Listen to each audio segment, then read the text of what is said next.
नमस्कार। शुरुआत करते हैं बड़ी खबर के साथ। उत्तराखंड सरकार की शिकायत को लेकर पीएम को पत्र लिखने वाले पूर्व कैबिनेट मंत्री लाखीराम जोशी को बीजेपी ने पार्टी से निलंबित कर दिया है। पार्टी अध्यक्ष बंशीधर भगत ने कहा है कि ये अनुशासनहीनता है। जोशी को अगर कोई शिकायत थी तो उन्हें पहले संगठन के सामने अपनी बात रखनी चाहिए थी। जोशी को फिलहाल निलंबित कर उन्हें नोटिस भेजा गया है। जोशी से सप्ताह भर के भीतर नोटिस का जवाब देने के लिए कहा गया है। पूछा गया है कि क्यों न आपको पार्टी से निष्कासित कर दिया जाए। वहीं राज्य मंत्री धन सिंह रावत ने इस कार्रवाई का स्वागत किया और कहा कि पार्टी में अनुशासन तोड़ने वालों पर कार्रवाई होनी ही चाहिए। लाखीराम जोशी जी ने अनुशासनहीनता की कोई बात थी तो उनको हमको अपनी पीड़ा बतानी चाहिए थी, लिख के देते या मुंह से कहते, जो भी था। लेकिन एकदम ऊपर इस तरह की बात करना बहुत खराब है, इसलिए हम उनको फिलहाल निलंबित कर रहे हैं और उनको नोटिस दे रहे हैं। 1 सप्ताह में आप जवाब दें कि आपने ऐसा किया, क्यों ना आपको पार्टी से निकाल दिया जाए। मुझे लगता है कि पूरे प्रदेश की जनता को पता है कि हमारे मुख्यमंत्री ईमानदारी से काम कर रहे हैं और पूरे प्रदेश की जनता का उनके पास विश्वास भी है। और मुझे लगता है कि ये बातें अब अनुशासनहीनता के दायरे में प्रदेश अध्यक्ष जी ने रखी हैं, तो निश्चित रूप से मैं उसका स्वागत करता हूँ। वहीं पार्टी से निलंबित होने पर लाखीराम जोशी ने कहा है कि वो अपनी बात पर अडिग हैं। उनका कहना है कि उनके खिलाफ निलंबन की कार्रवाई इस बात को पुष्ट करती है कि दाल में कुछ न कुछ काला जरूर है। जिस प्रकार से ये हबड़ तबड़ में जो ये कदम पर कदम गलत कदम उठाते जा रहे हैं, तो इससे ये बात पुष्ट होती है कि इसमें कहीं ना कहीं दाल में कुछ काला है। और बात करते एक अच्छी खबर की। उत्तराखंड में मोबाइल नेटवर्क कनेक्टिविटी की समस्या को लेकर अनिल बलूनी की पहल सामने आई है। अनिल बलूनी ने संचार मंत्री रविशंकर प्रसाद से मुलाकात का समय मांगा है। बलूनी ने रविशंकर प्रसाद से मुलाकात के दौरान बीएसएनएल के साथ सभी मोबाइल कंपनियों को भी बुलाने का अनुरोध किया है। अनिल बलूनी ने रविशंकर प्रसाद को बताया है कि उत्तराखंड के दुर्गम इलाकों में नेटवर्क कनेक्टिविटी की समस्या है, जिसके चलते ऑनलाइन पढ़ाई करने वाले छात्र काफी समस्याओं का सामना करते हैं। बलूनी ने लोगों से मोबाइल नेटवर्क को लेकर सुझाव भी मांगा है। आपको बता दें कि उत्तराखंड से राज्यसभा सांसद अनिल बलूनी जन सरोकार के मुद्दों को लेकर हमेशा ही आगे रहते हैं। अनिल बलूनी की तरफ से पहल की गई है। संचार मंत्री रविशंकर प्रसाद से उन्होंने मुलाकात का समय मांगा है। ये मुलाकात इसलिए होगी कि उत्तराखंड में नेटवर्क कनेक्टिविटी को कैसे बेहतर किया जा सके, ताकि दूरस्थ इलाकों में भी संचार सेवाओं को व्यवस्थित किया जा सके और ऐसे छात्र जो कि ऑनलाइन पढ़ाई करते हैं, अभी उनको समस्याओं का सामना करना पड़ रहा है, उनकी समस्याएं दूर हो जाएं। 2 बड़ी बातें अनिल बलूनी की तरफ से कही गई हैं। एक तो मुलाकात के दौरान सभी मोबाइल कंपनियों के प्रतिनिधियों को बुलाने का अनुरोध किया गया है संचार मंत्री रविशंकर प्रसाद से, और दूसरी बात ये कि उन्होंने उत्तराखंड के लोगों से भी सुझाव मांगा है कि कैसे यहां पर नेटवर्क कनेक्टिविटी को और बेहतर बनाया जा सकता है। आप सभी लोग सुझाव दीजिए। कोरोना संक्रमित विधायक सुरेंद्र सिंह जीना की मौत से उत्तराखंड ने एक तेज तर्रार युवा विधायक खो दिया। इससे समझा जा सकता है कि चाहे दिल्ली हो या फिर देहरादून, कोरोना का खतरा अभी टला नहीं है। बावजूद इसके बीजेपी हो या फिर कांग्रेस जिस तरह से अपने आयोजनों में मास गैदरिंग कर रहे हैं, उससे साफ जाहिर होता है कि 2022 की चाहत में सियासी दल जिंदगियों को दांव पर लगाने से गुरेज नहीं कर रहे।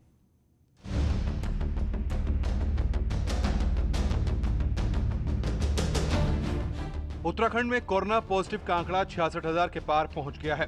बुधवार को आए 783 नए मामले बताते हैं कि फेस्टिव सीजन में एक बार फिर कोरोना रफ्तार पकड़ रहा है। स्वास्थ्य मंत्रालय भी लगातार अलर्ट कर रहा है, तो उधर प्रशासन भी सख्ती बरतने का दावा कर रहा है। लेकिन पार्टियों के लिए न पुलिस की सख्ती काम करती है, न स्वास्थ्य मंत्रालय की एडवाइजरी। कोरोना की एसओपी और सियासी कार्यक्रम में तार तार हो रही है, फिर चाहे बीजेपी के नेता हो या कांग्रेस के। बंशीधर भगत बुधवार को हल्द्वानी में बिना मास्क पार्टी वर्कर्स के साथ बिहार विजय का जश्न मना रहे थे, तो प्रीतम सिंह डोईवाला में किसान रैली निकाल रहे थे। इस पर भी सुनिए किस तरह से जिम्मेदारी से बच रही हैं पार्टियां। मिल रहे हैं, मास्क के बिना लोग घूम रहे हैं। अभी आप 2 दिन पहले 3 दिन पहले देखिए किस प्रकार से भारतीय जनता पार्टी के लोगों ने जो अपने दफ्तर में कार्यक्रम किए, उसमें भी सोशल डिस्टेंसिंग का पालन नहीं किया। रूलिंग पार्टी को ज्यादा अलर्ट रहना चाहिए। किस चीज का जुलूस निकालने के लिए मजबूर होना चाहिए? ऐसा क्या कारण था जो मजबूर होना पड़ा उनको? बीजेपी ने कोई ऐसी बात तो कही नहीं उनसे जो मजबूर हो जाए वो। लेकिन ये मैं कहना चाहता हूँ कि सबको इसमें जागरूकता होनी चाहिए, इसमें दल विशेष की बात नहीं है। बीते दिनों में बीजेपी के 1.5 दर्जन नेता, विधायक, मंत्री संक्रमित हो चुके हैं। उत्तराखंड में कई मीटिंग करके दिल्ली लौटे कांग्रेस के प्रदेश प्रभारी संक्रमित हो गए, लेकिन फिर भी कोई संभलने को तैयार नहीं।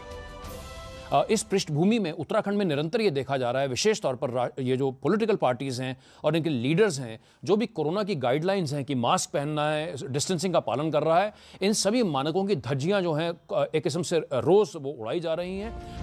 ये सत्ता की चाहत ही है कि कोरोना की कहर में भी नेता जिम्मेदारी से आंख मूंदने से गुरेज नहीं कर रहे हैं। नेताओं के लिए न 2 गज की दूरी है और न ही मास्क जरूरी है। ऐसे में 2022 तक पहुंचते पहुंचते कितनी जिंदगियां दांव पर लगेंगी कहा नहीं जा सकता। न्यूज़ 18 के लिए देहरादून से सुनील प्रभात की रिपोर्ट।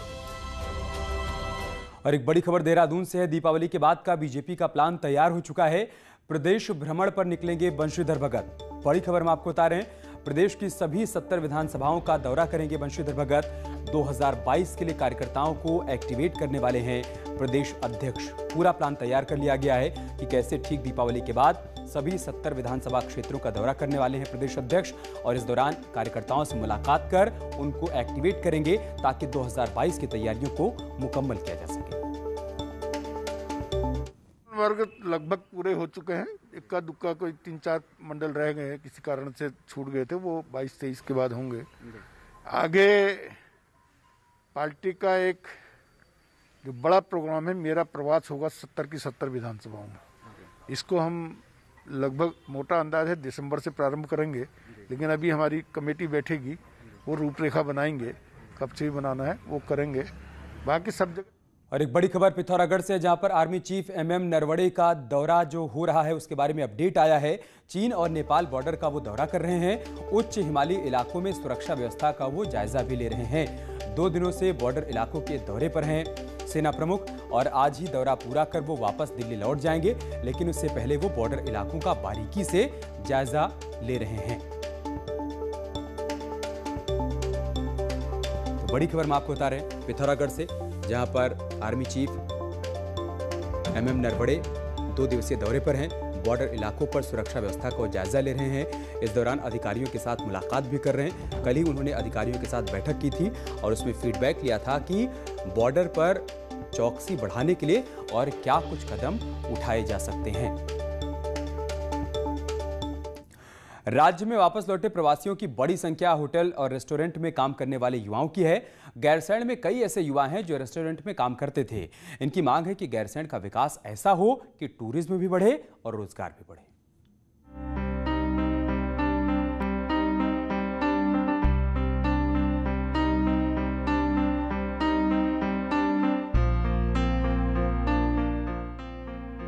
गैरसैंण ग्रीष्मकालीन राजधानी बन चुकी है। उसी गैरसैंण में लॉकडाउन में लौटे प्रवासी युवा अच्छे दिनों का इंतजार कर रहे हैं। ये युवा मुंबई, रत्नागिरी, दिल्ली, गोवा में होटल रेस्टोरेंट में काम करते थे, लेकिन इन दिनों गैरसैंण में जहां भी काम मिल रहा है वो वहां कर रहे हैं। लेकिन चिंता ये है कि आगे क्या होगा। और अब इधर रोजगार मिलेगा तो फिर जाने के क्यों सोचेंगे, फिर नहीं सोचेंगे। फिर इधर रोजगार नहीं मिलता, फिर इसलिए थोड़ा इधर इसलिए है कि जाने का सोचेंगे। जब ये माहौल ठंडा हो जाएगा तब देखेंगे। अच्छा, पर फिलहाल तो ये है फिलहाल ऐसे अभी फिलहाल रोजगार ऐसे चल रहे हैं थोड़ा। रेस्टोरेंट और होटल में काम करने वाले इन युवाओं का कहना है कि सरकार का स्वरोजगार का प्लान अच्छा है, लेकिन उसमें होटल रेस्टोरेंट की स्कीम का जिक्र नहीं है। वहीं इनकी मांग है कि सरकार को चाहिए कि राज्य में टूरिस्ट पॉइंट डेवलप करे, क्योंकि टूरिस्ट आएंगे तो इन्हें कहीं जाने की जरूरत नहीं पड़ेगी। हम लोग यहाँ पे लॉकडाउन में आए थे यहाँ पे, तो हमको मतलब इसकी जानकारी थी। बट आप देखेंगे कि जो स्वरोजगार योजना में जो स्कीम आई है उसमें होटल इंडस्ट्री का कहीं पे है नहीं सर। सर महाराष्ट्र से ऐसा सीखना चाहिए, जैसे वहाँ टूरिस्ट पॉइंट बहुत ज़्यादा हैं, मंदिर है उनको डेवलप किया है, और वहाँ पर टूरिस्ट लोग बहुत काफ़ी आते हैं। हम लोग वहाँ पर काम करते हैं तो वहाँ पर टूरिस्ट के उससे हम लोग यहाँ के कम से कम गैरसैंण इलाके के कम से कम 55-60 बच्चे वहां पर काम करते हैं। मुख्यमंत्री स्वरोजगार योजना में तमाम बातें सामने आई हैं, लेकिन बावजूद इसके जो प्रवासी हैं या जो युवा होटल इंडस्ट्री से जुड़े हैं, उनका यह कहना है कि सरकार इसमें थोड़ी और रियायतें दे और इसको आसान बनाए, टूरिज्म को डेवलप करे, ताकि उत्तराखंड में भी टूरिज्म के साथ तमाम रोजगार के मौके जुड़ सके और यहाँ पर राज्य का डेवलपमेंट आसानी से हो सके और इनको अपना घर न छोड़ना पड़े। कैमरा से राकेश राउत के साथ दीपांकर भट्ट, न्यूज़ 18 गैरसैंण। और चलिए आपको दिखाते हैं रॉक पाइथन। देहरादून के क्लेमेंटाउन एरिया में इसे फॉरेस्ट टीम ने रेस्क्यू किया है। शेड्यूल 1 के इस इंडियन रॉक पाइथन को पहली बार देहरादून एरिया से रेस्क्यू किया गया। आबादी क्षेत्र से पकड़ने के बाद पाइथन को फॉरेस्ट एरिया में ले जाकर रिलीज कर दिया गया। आप देखिए, इस पाइथन के यहाँ देखे जाने की सूचना मिली फॉरेस्ट डिपार्टमेंट को, जिसके बाद टीम मौके पर पहुंची, इसका रेस्क्यू किया गया और बाद में इसे जंगल में ले जाकर सुरक्षित छोड़ दिया गया।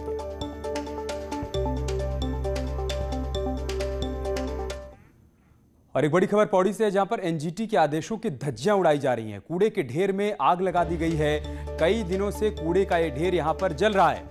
वायु प्रदूषण लगातार बढ़ता जा रहा है। एनजीटी की तरफ से सख्त निर्देश है कि कहीं पर भी कूड़े के ढेर में आग न लगाई जाए। उसके बावजूद पौड़ी में आप देखिए कैसे कूड़े के ढेर में आग लगा दी गई है और कई दिनों से यहां पर यह आग लगी हुई है और धुएं का गुबार आसमान में हर तरफ फैल रहा है। सांस्कृतिक और ऐतिहासिक नगरी अल्मोड़ा की बाल मिठाई और सिंगौड़ी की मांग दीपावली पर देश और दुनिया में जबरदस्त तरीके से होती है। आइए आपको एक रिपोर्ट के जरिए दिखाते हैं इसकी खासियत क्या है।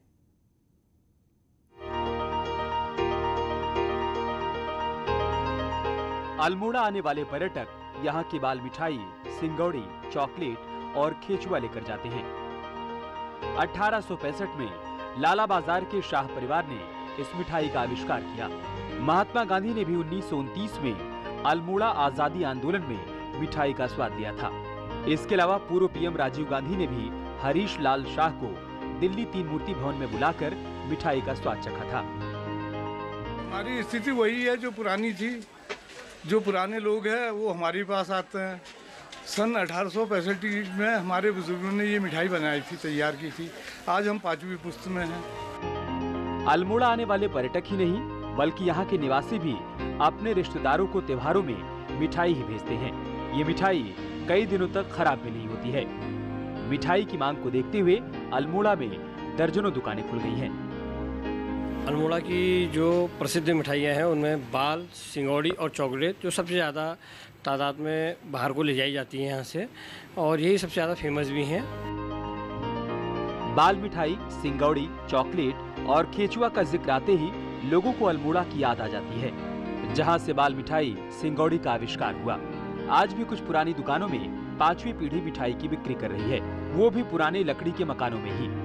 देश भर में कई नई मिठाई बनी, लेकिन यहाँ की मिठाई आज भी लोगों के जहन में है। न्यूज़ 18 के लिए अल्मोड़ा से किशन जोशी की रिपोर्ट। यहाँ रुक रहे छोटे से ब्रेक के लिए जल्द लौटेंगे कुछ और। उत्तराखंड फॉरेस्ट डिपार्टमेंट में रोज नए घपले सामने आ रहे हैं। रिटायरमेंट से पहले सितंबर और अक्टूबर में 100 से अधिक ट्रांसफर कर गए फॉरेस्ट चीफ के सभी आदेश तत्काल प्रभाव से निरस्त कर दिए गए थे। स्थानांतरण सत्र शून्य घोषित होने के बावजूद बिना शासन की अनुमति के किए गए ये सभी ट्रांसफर रद्द होने के बाद अब परत दर परत तमाम बातें सामने आ रही हैं। फॉरेस्ट डिपार्टमेंट में इन 2 महीनों में डीएफओ से लेकर मुख्य वन संरक्षक गढ़वाल और मुख्य वन संरक्षक कुमाऊं ने भी कई ट्रांसफर किए। सवाल उठता है कि क्या ये सभी ट्रांसफर नियम के मुताबिक किए गए थे? इनको निरस्त करने के सवाल पर अब नवनियुक्त फॉरेस्ट चीफ ने चुप्पी साध ली है।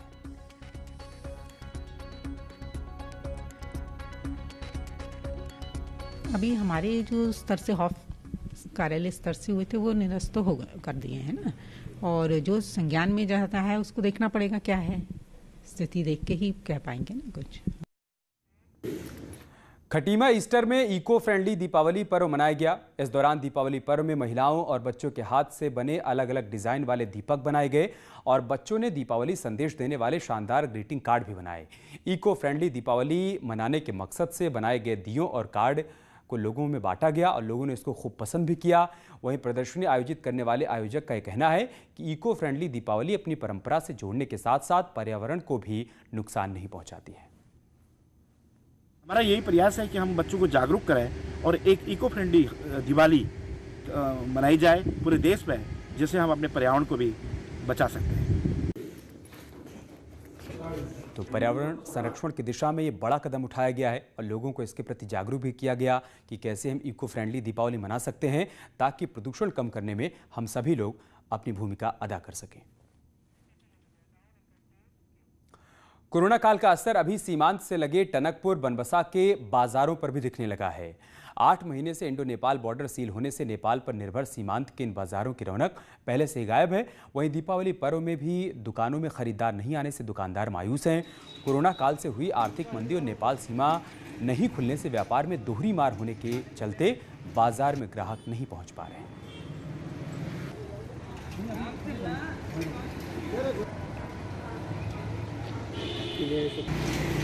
दीपावली में बिल्कुल हल्का ऐसा लग रहा है, दीपावली मतलब हो ही नहीं रही, बहुत ही फीका चल रहा है, बहुत ही हल्का, रौनक ही नहीं मार्केट में, बिल्कुल रौनक नहीं है, बिल्कुल फीका है त्यौहार। तो लोगों के पास पैसा ही नहीं है, सब कारोबार खत्म है। धनतेरस के मौके पर उत्तरकाशी बाजार में सुबह से ही जमकर रौनक देखने को मिल रही है। कोरोना काल में जहां बाजार सुनसान पड़े थे और लोग घरों से बाहर निकलकर शॉपिंग करने में डर रहे थे, तो वहीं इस बार लोगों को जमकर खरीदारी करने का मौका मिल गया है। त्योहारी सीजन में बाजारों में अच्छी खासी भीड़ देखने को मिल रही है।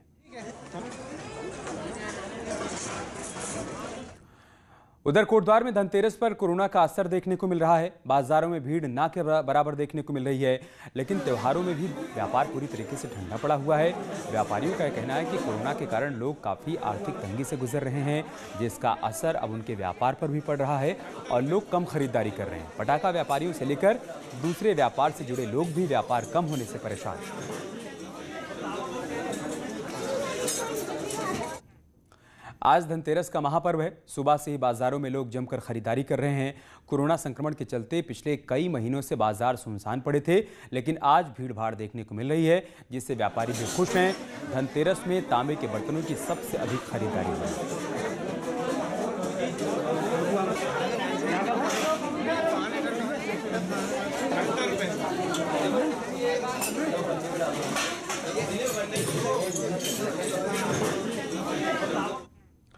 त्योहारी सीजन के मद्देनजर जिला खाद्य सुरक्षा विभाग ने पौड़ी में छापेमारी अभियान तेज कर दिया है।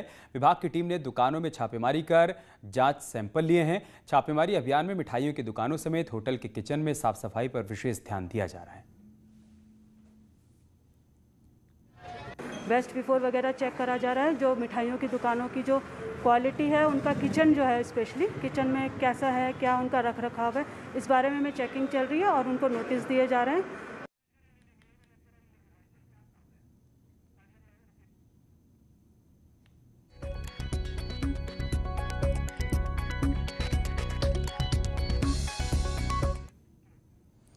और चलिए अब आपको दिखाते हैं रॉक पाइथन। देहरादून के क्लेमंट टाउन एरिया से इसे फॉरेस्ट टीम ने रेस्क्यू किया है। शेड्यूल 1 के इस इंडियन रॉक पाइथन को पहली बार देहरादून एरिया से रेस्क्यू किया गया। आबादी क्षेत्र से पकड़ने के बाद पाइथन को फॉरेस्ट एरिया में ले जाकर छोड़ दिया गया।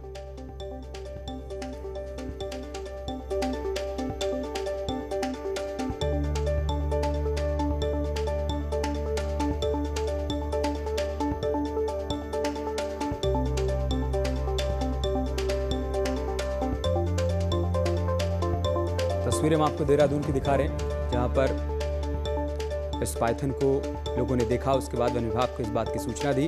वन विभाग की टीम मौके पर पहुंची और इंडियन रॉक पाइथन को यहां से पकड़कर जंगल में ले जाकर छोड़ दिया गया।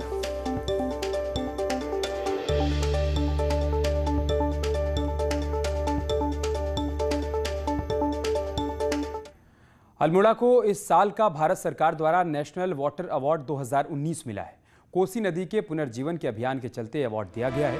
डीएम ने इसके लिए जिले भर के अधिकारियों को बधाई दी है।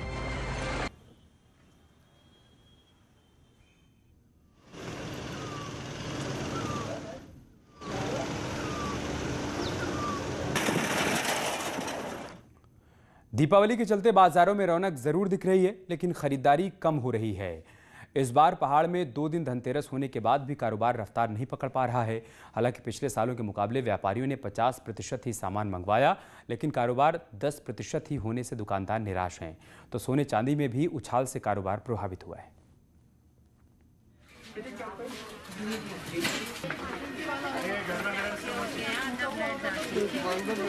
तस्वीरें हम आपको नैनीताल की दिखा रहे हैं, जहां पर बाजारों में कम रौनक देखने को मिल रही है। धनतेरस 2 दिन का है, उसके बावजूद बिक्री बहुत कम हो रही है, जिससे दुकानदार कुछ हद तक निराश और उदास हैं, क्योंकि उन्होंने माल स्टॉक कर लिया था इस उम्मीद में कि धनतेरस के मौके पर बिक्री खूब होगी, लेकिन ऐसा हो नहीं रहा है। सिर्फ 10% ही बिक्री हो रही है। दीपावली का पर्व चल रहा है। हालांकि पहाड़ में आज भी धनतेरस मनाया जा रहा है और ये देख सकते हैं कि जो बाजार है वो इस तरह से सजी हुई है और भीड़ इस तरह से पूरे बाजार में है। जो सोशल डिस्टेंस अपनाया जाना चाहिए था वो नहीं अपनाया जा रहा है और जो कई जगहों पर जो मास्क की स्थिति है वो भी नहीं है। हालांकि जो जिन एजेंसियों को ये सोशल डिस्टेंस अपनाया जाना है वो अभी तक कहीं दिखते नहीं है और इस तरह से जो नियमों का, कोविड के नियम है, उनका उल्लंघन हो रहा है। हालांकि और चलिए इसके साथ इस बुलेटिन में इतना ही। खबरें जारी हैं, आप बने रहिए हमारे साथ।